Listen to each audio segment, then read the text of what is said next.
نحمده ونصلي على بسم الله الرحمن الرحيم نحمده ونصلي على رسوله الكريم أما بعد فأعوذ بالله من الشيطان الرجيم بسم الله الرحمن الرحيم رب اشرح لي صدري ويسر لي أمري واحلل عقدة من لساني يفقهوا قولي رب زدني علما آمین یا رب العالمین۔ انشاءاللہ اب ہم دورہ ترجمہ قرآن میں 16واں پارہ شروع کریں گے۔ بسم اللہ الرحمن الرحیم۔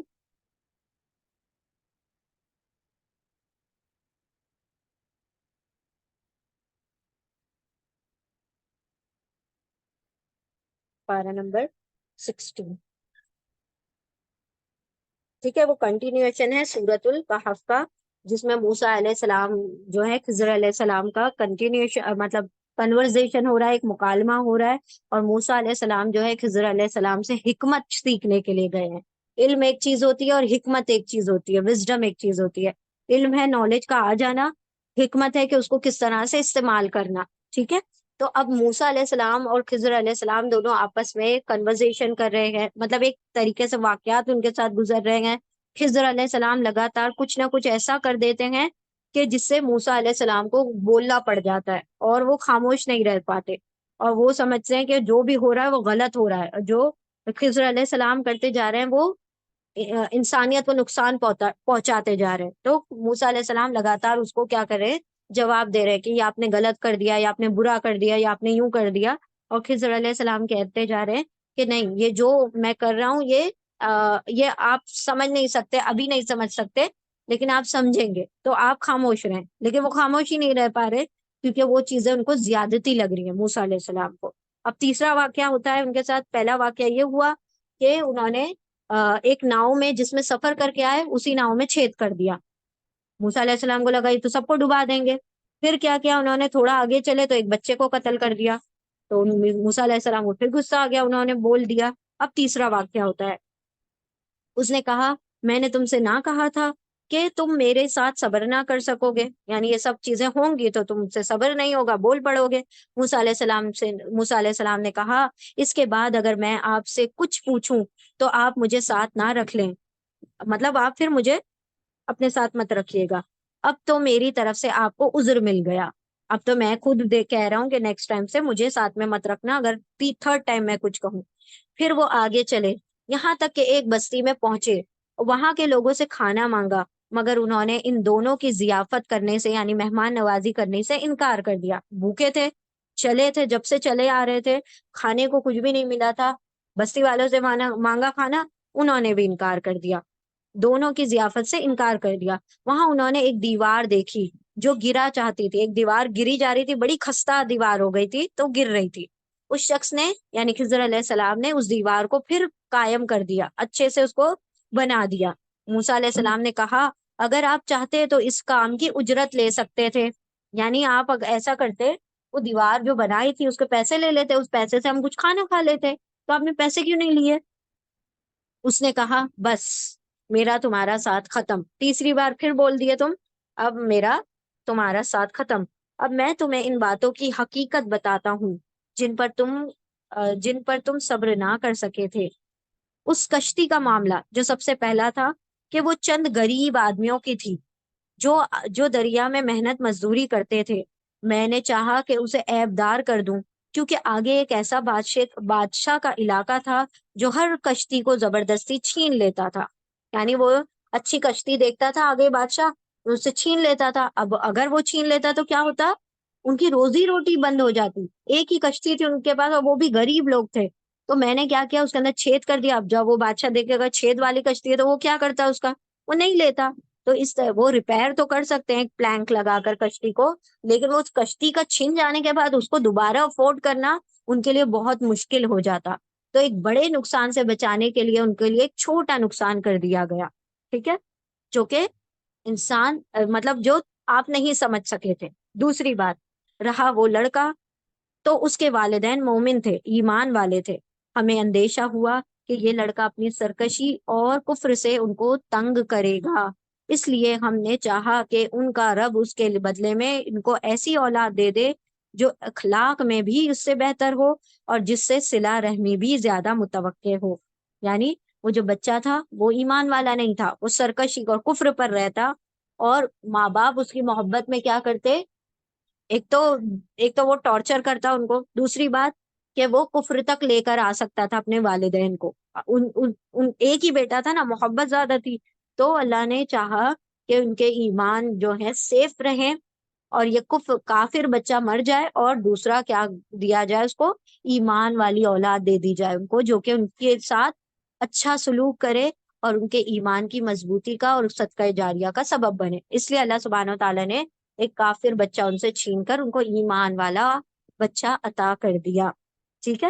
یہ دوسری حکمت کا موتی تھا۔ تیسرا، اور اس دیوار کا معاملہ یہ ہے کہ یہ دو یتیم لڑکوں کی ہے جو اس شہر میں رہتے ہیں۔ اس دیوار کے نیچے ان بچوں کے لیے ایک خزانہ مدفون ہے، اور ان کا باپ ایک نیک آدمی تھا۔ ان کے لیے تمہارے رب نے چاہا کہ یہ دونوں بچے بالغ ہوں اور اپنا خزانہ نکال لیں، بس یہ تمہارے رب کی رحمت کی بنا پر کیا گیا ہے، میں نے کچھ اپنے اختیار سے نہیں کر دکھایا، یہ ہے حقیقت ان باتوں کی جن پر تم صبر نہ کر سکے۔ یعنی انہوں نے کہا، تیسرا واقعہ یوں ہوا تھا کہ دو بچے تھے، غریب یتیم تھے، یتیم جو بچے تھے ان کی دیوار کے نیچے ان کا خزانہ ان کے باپ نے چھپا دیا تھا مرنے سے پہلے۔ اب اللہ چاہتا تھا کہ وہ خزانہ جب نکالے جب ان بالغ ہو جائے، شعور والے ہو جائیں، تو اسی لیے میں نے ان کی دیوار فری میں بنا کے دے دی تھی، جو آپ کو لگ رہا تھا، لیکن اللہ چاہتا تھا کہ ان کے لیے ان کی مدد کا سامان کر دے۔ اب دیکھیں، اور کیا ریزن کہا کہ ان کا باپ جو تھا ایک نیک آدمی تھا۔ اب یہاں پر ایک بات سمجھ آتی ہے کہ اولاد کے آگے اللہ سبحانہ و تعالیٰ والدین کی نیکیاں، جب باپ نیک ہو تو اللہ نبیوں اور ولیوں کو کیا کرتا ہے، انبیاء علیہ السلام کو کیا کر دیا، ان کی خدمت میں لگا دیا۔ تو مرد کی نیکی اس کے اولاد کے آگے آ رہی ہے، سوچے، والدین کی نیکی اولاد کے آگے آ رہی ہے، اللہ سبحانہ و تعالیٰ انبیاء سے کام لے رہا ہے ان کی نیکی کے بنا پر۔ تو نیکی جو ہوتی ہے اولاد کی نیکی والدین کے بھی کام آتی ہے، اور والدین کی نیکیاں جو ہوتی ہے اولاد کے کام آتی ہے۔ تو یہاں پر اس طرح سے یہ حکمت تھی کہ اس لیے ان کی دیوار بنا دی گئی تاکہ وہ بڑا اپنے جوانی میں جا کر وہ خزانہ نکالے۔ اب پھر انہوں نے کیا کہا، یہ سب کچھ اللہ کی حکم سے ہوا، یہ میں خود کچھ نہیں کر رہا تھا، یہ اللہ چاہ رہا تھا اور میں کرتا جا رہا تھا۔ یہ سب کچھ کیا تھا، حکمت سے پوشیدہ واقعات تھے۔ اب دیکھیں ہمارے معاملات میں بھی یہی سب کچھ ہوتا ہے نا، کہ ظاہری طور پر ایسا لگ رہا ہوتا ہے یہ چھن گیا، وہ لے لیا، اور وہ ختم ہو گیا، اور یہ چیز محروم ہو گئی، اور یہ چیز ہم سے اللہ سبحانہ و تعالیٰ نے لے لی، لیکن اللہ فرما رہا ہے کہ اس میں تمہارے لیے بڑی خیر ہوتی ہے، بیدہ الخیر، اس کے ہاتھوں میں خیر ہی خیر ہے۔ تو جو کرتا ہے ہماری نظروں میں، ہمارے چھوٹے دماغوں کے، ہمارے کم علموں کے حساب سے کیا ہوتا ہے، وہ نقصان ہوتا ہے، لیکن اللہ اس کے ذریعے سے بڑا فائدہ عطا کرتے ہیں یا بڑے نقصان کو ٹال دیتے ہیں۔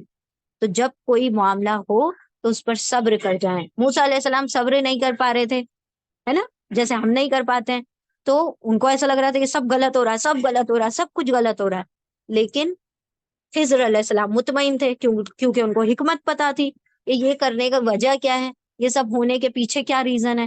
تو جب انسان مطمئن ہو جائے کسی چیز کے لیے، اللہ رب العزت سے ہمیشہ حکمت کی دعا کیا کرے، اور جب اللہ حکمت عطا کر دیں گے تو کیا ہوگا، انسان مطمئن ہو جائے گا ہر معاملے میں، اسے سمجھ آنے لگے گا کہ یہ جو نقصان دکھائی دے رہا ہے وہ اصل میں نقصان نہیں، کچھ اللہ رب العزت کا کیا ہے، حکمت ہے، وزڈم ہے اس کے پیچھے، جو اللہ مجھے اس کے ذریعے سے عطا کرنا چاہتا ہے۔ اور تو یہ کیا تھا، علم کا ٹرائل۔ ہمارے علم جو ہے لمیٹڈ ہے، اللہ رب العزت کی حکمت اس کے پیچھے جو ہوتی ہے، انسان جو ہے اپنے علم کے حساب سے، اپنی نالج کے حساب سے، اپنے دماغ کے حساب سے سمجھنے لگتا ہے کہ یہ چیز ایسی ہونی چاہیے تھی تو ٹھیک ہوتا، یہ رزلٹ یوں نکلنا چاہیے تو ٹھیک ہوتا، لیکن اللہ بتا رہا ہے کہ نہیں، جو رزلٹ میں دیتا ہوں وہ صحیح ہوتا ہے، تم نہیں جانتے کہ کیا چیز میں اللہ رب العزت کی حکمت پوشیدہ ہے، کیا وزڈم ہے، ٹھیک ہے۔ پھر اے محمد صلی اللہ اور اے محمد صلی اللہ علیہ وسلم، یہ لوگ تم سے ذوالقرنین کے بارے میں پوچھتے ہیں، ان سے کہو میں اس کا کچھ حال تم کو سناتا ہوں۔ ہم نے اس کو زمین میں اقتدار عطا فرمایا تھا۔ ذوالقرنین ایک بادشاہ ہیں، اللہ سبحانہ و تعالیٰ نے ان کو ایسی نیکی عطا فرمائی کہ وہ نیک بادشاہ تھے، اللہ سبحانہ و تعالیٰ کے فرما برداروں میں سے تھے، اور اللہ نے جو ان کو حکومت اور نعمت عطا کی، جو اقتدار اور پوسٹ عطا کیا، اس کا انہوں نے صحیح استعمال کیا. ٹھیک ہے، تو یہاں پر کس چیز کا امتحان ہے؟ پوسٹ کا، عہدے کا، اور انسان کے اوپر جو طاقت ہوتی ہے اس کا امتحان ہے. تو یہاں پر کہا گیا یہ لوگ تم سے ذوالقرنین کے بارے میں پوچھتے ہیں، ان سے کہو میں اس کا کچھ حال تم کو سناتا ہوں. اب اس میں بھی اختلافات ہیں کہ ذوالقرنین کوئی نبی تھے یا نہیں تھے، لیکن کچھ لوگ، کچھ اسکالرس کہتے ہیں کہ ذوالقرنین بھی ایک نبی تھے، جن کو اللہ سبحانہ و تعالیٰ نے بہت مال و دولت اور اختیارات دیے تھے، بہت اچھا مرتبہ اور عہدہ دیا ہوا تھا. اس کا کچھ حال تم کو سناتا ہوں. ہم نے اس کو زمین میں اقتدار عطا کیا، اچھا بڑا عہدہ دیا، اچھی بڑی پوسٹ عطا کی، اور اسے ہر قسم کے اسباب و وسائل بخشے، اسے مال و دولت بھی دی، اس کے پاس سارا کچھ اللہ سبحانہ و تعالیٰ نے عطا کیا. اس نے پہلے مغرب کے طرف ایک مہم کا سر و سامان کیا، یعنی ویسٹ کی طرف چاہا کہ وہ کیا کر لے، فتح کا کام کرے، دین کی تبلیغ کا کام کرے. حتیٰ کہ جب وہ غروب آفتاب کی حد تک پہنچ گیا، یعنی جہاں پر سورج ڈوبتا ہے وہاں تک پہنچ گئے، تو اس نے سورج کو ایک کالے پانی میں ڈوبتے دیکھا. مطلب کوئی ایسی جگہ ہوگی کہ جہاں کا پانی جو ہوگا گدلا ہوگا، جہاں پر ایسا لگ رہا ہوگا کہ وہ سورج اس گندے پانی میں ڈوب رہا ہے. اور وہاں اسے ایک قوم ملی. ہم نے کہا اے ذوالقرنین، تجھے یہ مقدرت بھی حاصل ہے، تجھے یہ اتھارٹی حاصل ہے کہ ان کو تکلیف پہنچائے، اور یہ بھی کہ ان کے ساتھ نیک رویہ اختیار کرے. اللہ نے حکم دے دیا، اللہ نے اتھارٹی دی ذوالقرنین کو کہ اگر یہ نافرمانی کرے تو آپ ان کو سزا بھی دے سکتے ہیں، اگر وہ فرما برداری کریں تو آپ ان کو کیا کریں، مطلب ان کے ساتھ اچھا وہ بھی کر سکتے ہیں، ٹریٹمنٹ. اس نے کہا جو ان میں سے ظلم کرے گا ہم اس کو سزا دیں گے، پھر وہ اپنے رب کی طرف پلٹایا جائے گا اور وہ اسے اور زیادہ سخت عذاب دے گا. یعنی اللہ نے، انہوں نے ذوالقرنین نے کہا کہ ہاں جو بھی سرکشی کرے گا میں تو سزا ہی دوں گا. مطلب یہ کون سا ایٹیٹیوڈ ہے؟ یہ حضرت عمر والا ایٹیٹیوڈ ہے، جو غلطی کرے گا اس کو سزا تو دیں گے تاکہ دوسرے پھر اس کو دیکھا دیکھی وہ نہ کرے، ہے نا، آگے نہ بڑھے. تو ہم سزا دیں گے اور پھر قیامت کے دن پھر ان سے کیا ہوگا، دوبارہ سے اللہ تو بھی ان کو سزا دے گا. ٹھیک ہے، اور جو ان میں سے ایمان لائے گا اور نیک عمل کرے گا اس کے لیے اچھی جزا ہے، اور ہم اس کو نرم احکام دیں گے، یعنی ہم اس کے ساتھ رویہ اچھا نرم نرم رویہ اختیار کریں گے، اور تیرے پاس بھی اس کو اللہ سبحانہ تعالیٰ کے پاس بھی اس کو کیا ملے گی، اچھی جزا ملے گی. پھر اس نے ایک دوسری مہم کی تیاری کی، مطلب جا کے اس طرف تبلیغ کا کام ہوا، پھر اب کہاں جا رہے ہیں، دوسری طرف جا رہے ہیں، یہاں تک کہ طلوع آفتاب، ایک بار ویسٹ میں گئے، اب ایسٹ میں جا رہے ہیں. طلوع آفتاب جہاں پر سورج نکلتا ہے کی حد تک جہاں پہنچا، وہاں اس نے دیکھا کہ سورج ایک ایسی قوم پر طلوع ہو رہا ہے جس کے لیے دھوپ سے بچنے کا کوئی سامان ہم نے نہیں کیا ہے. مطلب وہاں وہاں کا جو جغرافیکل کنڈیشن ایسی ہے کہ لوگ جو ہے دھوپ میں رہتے ہیں، یعنی وہاں ایسے کوئی بڑی بڑے درخت نہیں ہے، بڑی بڑی بلڈنگز نہیں ہے، دھوپ جو ہے ڈائریکٹ کانٹیکٹ میں آتی ہے لوگوں کے. یہ حال تھا ان کا. اور ذوالقرنین کے پاس جو کچھ تھا اسے ہم جانتے ہیں. پھر اس نے ایک اور مہم کا سامان کیا، یعنی اللہ نے جو ذوالقرنین کو طاقت اور مال اور دولت اور سارا اسباب اور سارے سورسز مہیا کیے تھے جنگ اور اس کے، تو وہ سب اللہ کو پتا ہے. پھر اب وہ ایک جگہ فتح کر کے دوسری جگہ جا رہے ہیں، دوسری جگہ فتح کر کے تیسری جگہ جا رہے ہیں. پھر اس نے ایک اور مہم کا سامان کیا، یہاں تک کہ جب وہ پہاڑوں کے درمیان پہنچے تو اسے ان کے پاس ایک قوم ملی جو مشکل ہی سے کوئی بات سمجھتی تھی، مطلب ان کی لینگویج بالکل مختلف تھی جو ذوالقرنین کو بالکل سمجھ میں نہیں آئی. ان لوگوں نے کہا کہ اے ذوالقرنین، مطلب اشاروں سے بتایا کہ یاجوج اور ماجوج کوئی دو بچے نہیں ہیں، یاد رکھیں، یاجوج اور ماجوج دو بڑی بڑی قومیں ہیں جس کے اندر بونے، جو شارٹ ہائٹڈ جو ہوتے ہیں، ڈوارفس ہوتے ہیں، ویسی قسم کے یہ لوگ ہوں گے جو کہ قیامت میں بہت زیادہ تباہیاں برپا کریں گے. تو یاجوج ایک قوم کا نام ہے، ماجوج دوسری قوم کا نام ہے. اب یہ جو ہیں بڑے فسادی لوگ ہیں.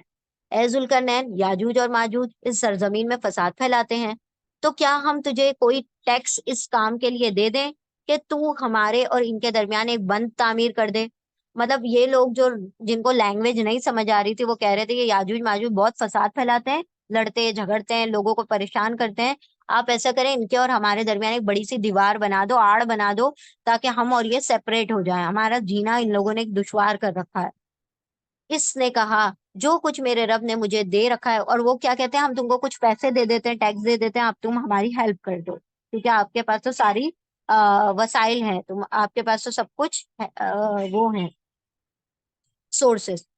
اس نے کہا جو کچھ میرے رب نے مجھے دے رکھا ہے وہ بہت ہے، تم بس محنت سے میری مدد کرو، یعنی تم، مجھے مین پاور چاہیے، مال و دولت میرے پاس ہے، میں کر لوں گا، میں تمہارے اور ان کے درمیان بند بنائے دیتا ہوں، مجھے لوہے کی چادریں لا کر دے دو۔ آخر جب دونوں پہاڑوں کے درمیان خلا کو اس نے پاٹ دیا، یعنی دونوں پہاڑوں کے درمیان ایک کیا کر دی، دیوار بنا دی، تو لوگوں سے کہا کہ اب آگ دہکاؤ، اب اس کو کیا کرو، گرم کرو، حتیٰ کہ جب یہ آہنی دیوار بالکل آگ کی طرح سرخ ہو گئی تو اس نے کہا لاؤ اب اس میں پگھلا ہوا تانبا انڈیلوں گا۔ ہم، پگھلا ہوا تانبا انڈیل دیں گے، تو اس سے کیا ہوگا، وہ دیوار کے اندر اور مضبوطی آ جائے گی، یعنی ریڈ ہاٹ مولٹن جو کاپر ہوتا ہے وہ دیوار کے اوپر کیا کر دیا، اوپر سے ڈال دیا گیا، تاکہ یہ لوگ جو ہیں اس کو توڑ ہی نہ سکیں جلدی سے۔ یہ بند ایسا تھا کہ یاجوج اور ماجوج اس پر چڑھ کر بھی نہ آ سکتے تھے، بہت اونچا اور بہت مضبوط، اور اس میں نقب لگانا ان کے لیے اور بھی مشکل تھا، بیچ میں سے بھی نہیں توڑ سکتے تھے، کوئی اینٹ بھی نہیں گرا سکتے تھے کہ اوپر سے تانبا اوپر سے پگھلا کے ڈال دیا تھا۔ ذوالقرنین نے کہا یہ میرے رب کی رحمت ہے، مگر جب میرے رب کا وعدے کا وقت آئے گا وہ اس کو پیوند خاک کر دیں گے، یعنی جب اور میرے رب کا وعدہ برحق ہے، یعنی انہوں نے کہا یہ تو اللہ کے رحمت سے یہ بن گئی ہے دیوار، لیکن اللہ نے کہہ رکھا ہے کہ قیامت کے دن یاجوج ماجوج داخل ہوں گے ساری دنیا میں، تو ایسا ہوگا کہ وہ قیامت میں یہ دیوار توڑ لیں گے، پھر وہ توڑنے کے بعد ساری دنیا میں گھس جائیں گے، ٹھیک ہے، جب تک ان کی تعداد جو ہے بڑھتی رہے گی وہیں پر۔ تو اللہ سبحانہ و تعالیٰ نے کہا، ذوالقرنین کہہ رہے ہیں اللہ کا وعدہ سچا ہے، یہ تو میری ایک ہیلپ میں نے کر دی اللہ کے حکم سے، لیکن جب اللہ کا وعدہ آئے گا تو یہ دیوار گر جائے گی، اور اس روز ہم لوگوں کو چھوڑ دیں گے کہ سمندر کی موجوں کی طرح ایک دوسرے سے گتھم گتھا ہو، اور سور پھونکا جائے گا، اور ہم سب انسانوں کو ایک ساتھ جمع کریں گے، مطلب وہ جب یاجوج ماجوج پوری دنیا میں گھس جائیں گے تو سارے انسانوں میں وہ کیا ہوں گے، داخل ہو کر ان کو تکلیف پہنچائیں گے، نقصان پہنچائیں گے، لڑیں گے جھگڑیں گے، ٹھیک ہے۔ تو اللہ سبحانہ تعالیٰ نے یہ قیامت کے دن کا وعدہ کر رکھا ہے، اور وہ دن ہوگا جب ہم جہنم کو کافروں کے سامنے لائیں گے، ان کافروں کے سامنے جو میری نصیحت کی طرف سے اندھے بنے ہوئے تھے اور کچھ سننے کے لیے تیار ہی نہ تھے۔ تو کیا یہ لوگ جنہوں نے کفر اختیار کیا ہے یہ خیال رکھتے ہیں کہ مجھے چھوڑ کر میرے بندوں کو اپنا اپنا کارساز بنا لیں گے؟ ہم نے ایسے کافروں کی ضیافت کے لیے جہنم تیار کر رکھی ہے۔ اے محمد صلی اللہ علیہ وسلم ان سے کہو کیا ہم تمہیں بتائیں کہ اپنے اعمال میں سب سے زیادہ ناکام اور نامراد لوگ کون ہیں؟ وہ کہ دنیا کی زندگی میں جن کی ساری بھاگ دوڑ، ساری صحیح اور جد و جہد راہ راست سے بھٹکی رہی، اور وہ سمجھتے رہے کہ وہ سب کچھ ٹھیک کر رہے ہیں، مطلب یہاں پر یاجوج ماجوج کا واقعہ وہاں پر مکمل ہوا، کہا گیا کہ یاجوج ماجوج جو ہیں وہ قیامت کے وقت میں آ جائیں گے۔ یہ جو لوگ ہیں یاجوج اور ماجوج روزانہ وہ دیوار جو ہے توڑتے ہیں، کوششیں کرتے ہیں، ہتھوڑے چھینیاں سب سے توڑتے ہیں، اور تھوڑی دیوار جب ٹوٹ جاتی ہے تو اگلے دن کا انتظار کرتے ہیں کہ اگلے دن ہم اٹھ کے صبح میں پھر کام کریں گے، آج بہت تھکان ہو گئی، اگلے دن دیکھتے ہیں کہ وہ دیوار دوبارہ سے ویسی کی ویسی بن گئی ہے۔ یہ قیامت تک ایسے ہی کرتے رہیں گے، روزانہ دیوار توڑیں گے لیکن اگلے دن وہ دیوار بنی ہوئی دکھائی دے گی۔ جس دن یہ انشاءاللہ کہہ دیں گے کہ انشاءاللہ باقی بچی ہوئی دیوار کل توڑیں گے، اللہ باقی بچی ہوئی دیوار ہی کو رکھے گا، پھر اگلے دن اور اس طرح سے وہ کوشش کر کے ساری دیوار توڑ دیں گے، اور پھر یہ قیامت برپا ہو جائے گی، سور پھونکنے کے وقت یہ معاملہ ہوگا، ٹھیک ہے۔ اب یہاں پر اللہ سبحانہ و تعالیٰ نے کہا کچھ لوگوں کا معاملہ ایسا ہے کہ دنیا کے لیے بہت محنت کر رہے ہیں، دنیا میں بہت محنت کرتے ہیں، وہ سمجھتے ہیں کہ ہم محنت کر رہے ہیں، لیکن ان کی محنت غلط راستے میں تھی، رانگ ڈائریکشن میں تھی۔ عمر رضی اللہ تعالیٰ عنہ ایک بار دیکھتے ہیں کہ ایک فادر، ایک عیسائی پادری جو ہے وہ بیٹھ کر بہت اللہ کی عبادت کر رہا ہے، سنیاس لے لیا اس نے، ساری دنیا کو چھوڑ دیا، بہت عبادت کر رہا ہے، لیکن عمر رضی اللہ تعالیٰ عنہ کہتے ہیں کہ محنت تو بہت کر رہا ہے لیکن غلط ڈائریکشن میں، یعنی اس کو پتہ ہی نہیں ہے کہ اس کو کیا، اس کو علم ہی نہیں ہے کہ اس کو کیا محنت کرنی ہے، کتنی محنت کی، محنت تو بہت ہے لیکن غلط راستے کی کر لیا، تو قیامت کے دن اس کو کوئی فائدہ نہیں ہوگا۔ تو انسان اگر نبی صلی اللہ علیہ وسلم کی سنتوں سے ہٹ کر کوئی نیکی کرتا ہے تو وہ بھی اس کے کام نہیں آئے گی۔ ہم 2 کی جگہ 4 رکعت نماز نہیں پڑھ سکتے، 4 کی جگہ 6 رکعت کا نیت نہیں باندھ سکتے، ہے نا؟ تو اللہ سبحانہ و تعالیٰ نے ہمیں وہ نیکیوں کا فریم ڈھانچہ بھی بتا دیا ہے، اسی کے مولڈ میں ہم نے نیکیاں بھی کرنی ہے، اور تاکہ ہمارے جو اعمال ہیں وہ ضائع نہ ہو جائیں۔ یہ وہ لوگ ہیں جنہوں نے اپنے رب کی آیات کو ماننے سے انکار کیا اور اس کے حضور پیشی کا یقین نہ کیا، اس لیے ان کے سارے اعمال ضائع ہو گئے۔ قیامت کے روز ہم انہیں کوئی وزن نہ دیں گے۔ وزن کس چیز کا وزن؟ کھانے پینے کا نہیں، عمل کا وزن سارا ضائع ہو جائے گا۔ ان کی جزا جہنم ہے، اس کفر کے بدلے جو انہوں نے کیا اور اس مذاق کی پاداش میں جو وہ میری آیات اور میرے رسولوں کے ساتھ کرتے رہے۔ آیات کا مذاق صرف یہود اور نصارہ نہیں بناتے، جب ایک ایمان والا اس آیتوں میں مطلب اس کو ٹکڑے ٹکڑے کر دیتا ہے، پارا پارا کر دیتا ہے، ایک آیت کے اوپر عمل کرنے کو اپنے حساب سے اپنے ڈیزائر کے مطابق چلنا شروع کر دیتا ہے، تب بھی وہ آیتوں کا کیا کر رہا ہوتا ہے؟ مذاق اڑا رہا ہوتا ہے۔ البتہ وہ لوگ جو ایمان لائے اور جنہوں نے نیک عمل کیے، ایمان کے ساتھ نیک عمل لازمی ہے، ان کی میزبانی کے لیے فردوس کے باغ ہوں گے۔ اللہم انا نسألک الجنت الفردوس، اللہ ہم تجھ سے تیری جنت الفردوس کا سوال کرتے ہیں۔ جنت الفردوس وہ جنت ہے جو بالکل اللہ رب العزت کے عرش سے لگی ہوئی ہے۔ جنت الفردوس کا آسمان اور اللہ کے عرش کا نچلا حصہ وہ ملے ہوئے ہیں، جن میں وہ ہمیشہ رہیں گے، اور کبھی آسمان مطلب اس کی چھت، اور کبھی اس جگہ سے نکل کر کہیں جانے کو ان کا جینا چاہے گا۔ اللہ سبحانہ و تعالیٰ ہمیں بھی ایسی ابدی جنت میں جگہ عطا فرمائے۔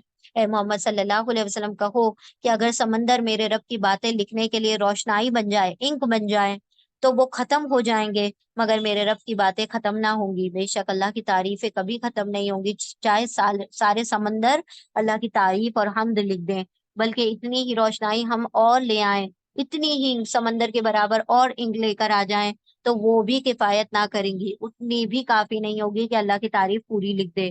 اے محمد صلی اللہ علیہ وسلم کہو کہ میں تو ایک انسان ہوں، تم ہی جیسا میری طرف وحی کی جاتی ہے، اور تمہارا خدا بس ایک ہی خدا ہے، بس جو کوئی اپنے رب کی ملاقات کا امیدوار ہو، اسے چاہیے کہ نیک عمل کرے اور بندگی میں اپنے رب کے ساتھ کسی اور کو شریک نہ کرے۔ تو اللہ سبحانہ و تعالیٰ نے یہاں پر بتا دیا، اللہ سبحانہ و تعالیٰ جو ہے یکتا یگانا ساری دنیا کو چلانے والا ہے، تو کوئی اس کی ذات کے ساتھ شرک نہ کیا جائے، اس کے ساتھ کفر نہ کیا جائے۔ اور اللہ رب العزت کی حمد و ثنا کے تعلق سے بیان کیا گیا کہ اللہ کی حمد اور اس کی جو پاکی ہے وہ ساری روشنائی بھی لکھ دے، ساری زمین اور روشنائی لکھ دے، تب بھی اللہ کی حمد و پاکی بیان نہ ہو سکے گی۔ اگر آپ لوگ ہمیں 10 منٹس دے دیں تو ہم انشاءاللہ تھوڑی سی سورہ مریم لے کر پھر انشاءاللہ اس کو وائنڈ اپ کر دیتے ہیں، کیونکہ ہم نے پچھلے 2 پارے جو ہیں اس کو مکمل کرنا ہے انشاءاللہ، تھوڑا تھوڑا کر کے، اور آخری راتوں سے پہلے ہی انشاءاللہ ہم کوشش کریں کہ اس کو مکمل کر دیں گے۔ سورۃ المریم، سورہ مریم جو ہے، اللہ اکبر، سورہ مریم اللہ کے نام سے جو بڑا مہربان بار بار رحم فرمانے والا ہے۔ کاف ہا یا عین صاد حروف مقطعات ہیں، قطع کر کے توڑ کے پڑھے جانے والے حرف، اس کے معنی صرف اللہ اور اللہ کے رسول جانتے ہیں۔ ذکر ہے اس رحمت کا جو تیرے رب نے اپنے بندے زکریا پر کی تھی۔ زکریا علیہ السلام مریم علیہ السلام کے خالو ہیں۔ اللہ سبحانہ و تعالیٰ ان کی رحمت کے بارے میں تذکرہ کرتے ہیں کہ جبکہ اس نے اپنے رب کو چپکے چپکے پکارا، اس نے عرض کیا، اے پروردگار، میری ہڈیاں تک گھل گئی ہیں اور سر بڑھاپے سے بھڑک اٹھا ہے، اے پروردگار، میں کبھی تجھ سے دعا مانگ کر نامراد نہیں ہوا۔ ان کا یقین ہے زکریا علیہ السلام کا کہ میں بڑھاپے میں تجھ سے اولاد مانگ رہا ہوں، لیکن مجھے یقین اس بات کا بھی ہے کہ میں نے کوئی دعا مانگی ہو جو تو نے رد کی ہو، ایسی تو کوئی دعا نہیں جو تو نے مجھ سے لوٹا دی ہو، پھیر دی ہو۔ تو میں اس یقین کے ساتھ تجھ سے اولاد مانگ رہا ہوں، چاہے میرا بڑھاپا ہی کیوں نہ ہو، چاہے میری بیوی جو بانجھ کیوں نہ ہو گئی ہو، تب بھی مجھے تو اولاد عطا کر دے۔ تو بے موسم کے پھل دینے پر قادر ہے، تو بے عمر اولاد دینے پر بھی قادر ہے۔ مجھے اپنے پیچھے اپنے بھائی بندو کی برائیوں کا خوف ہے، یعنی میں اگر چلا جاؤں گا تو میرے بعد جو کیا ہوگا کہ جو میرے بھائی بندو یعنی کہ جو میرے ساتھ ہیں، وہ کیا کریں گے، تیرے ساتھ شرک اور کفر کرنا شروع کر دیں گے۔ تو کوئی تو ہو جو میری اولاد میں سے ہو جو ان کو سیدھے راستے کی طرف دعوت دے۔ اور میری بیوی بانجھ ہے، تو مجھے اپنے فضل خاص سے ایک وارث عطا فرما دے، جو میرا وارث بھی ہو اور آل یعقوب کی میراث بھی پائے۔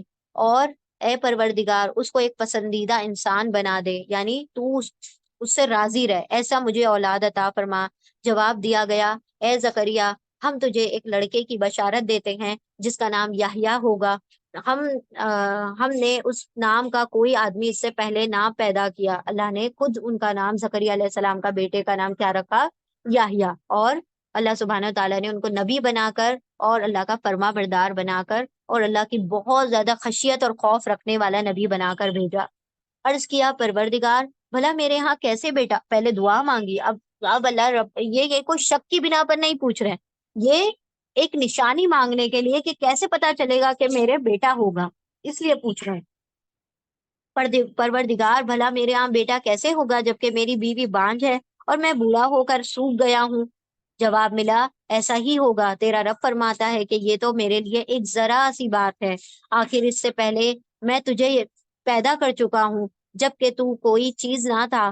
یہ وہی صورت ہے جب جعفر تیار رضی اللہ تعالیٰ عنہ نے نجاشی کے سامنے، ہے نا، جب حبشہ کی طرف پہلی ہجرت ہوئی تھی، مدینہ سے پہلے جو پہلی ہجرت ہوئی تھی، جب مشرکان مکہ نے مکہ والوں پر ظلم کیا تھا، تو اللہ سبحانہ و تعالیٰ نے حبشہ کی ہجرت سے پہلے یہ صورت نازل کر دی تھی، کیونکہ اللہ کو پتا تھا کہ حبشہ میں کا جو بادشاہ ہے وہ عیسائی ہے، وہ مریم علیہ السلام کو ماننے والا ہے، تو جب یہ آیتیں پڑھ کے سنائی جائیں گی تو یقیناً اس کے دل پر کچھ نہ کچھ اثر ہوگا، اور وہ بعد میں ایمان لے کر آ گئے تھے۔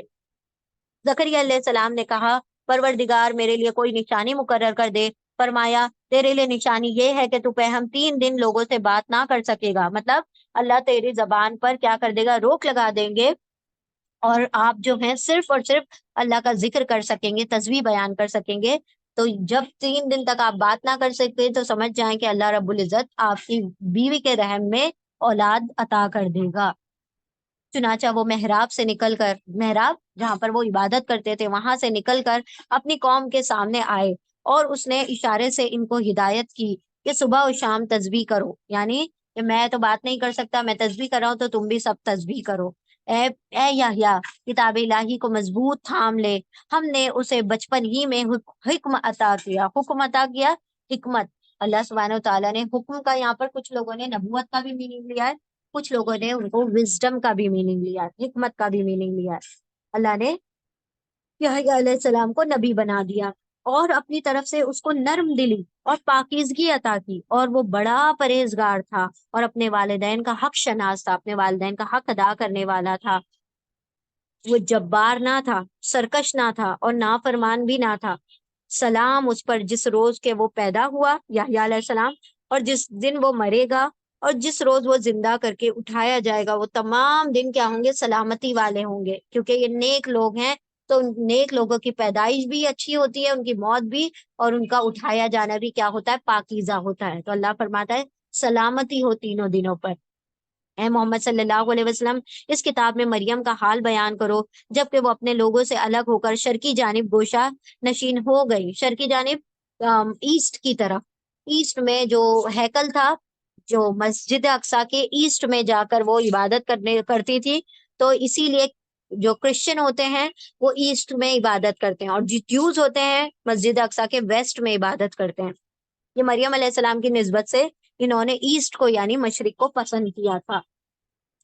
گوشہ نشینی اختیار کرنے مطلب سیپریٹ، سیکلوژن میں چلے جانا اور عبادت کرنا، اور پردہ ڈال کر ان سے چھپ بیٹھی تھی۔ اس حالت میں ہم نے اس کے پاس اپنی روح کو یعنی جبریل علیہ السلام کو بھیجا، اور وہ اس کے سامنے ایک پورے انسان کی شکل میں نمودار ہوا، اصلی شکل میں نہیں بلکہ انسان بن کے جبریل علیہ السلام مریم علیہ السلام کے پاس آئے۔ مریم یکایک بول اٹھی، اگر تو کوئی خدا ترس آدمی ہے تو میں تجھ سے رحمان کی پناہ مانگتی ہوں. وہ سمجھتی ہے کوئی غلط نیت سے آئے ہوں گے تو وہ کہتی ہیں میں تجھ سے رحمان کی پناہ مانگتی ہوں، مجھ سے دور رہ. اس نے کہا میں تو تیرے رب کا فرستادہ ہوں، میں تو تمہارے رب کا فرشتہ ہوں، اور اس لیے بھیجا گیا ہوں کہ تجھے ایک پاکیزہ لڑکا دے دوں.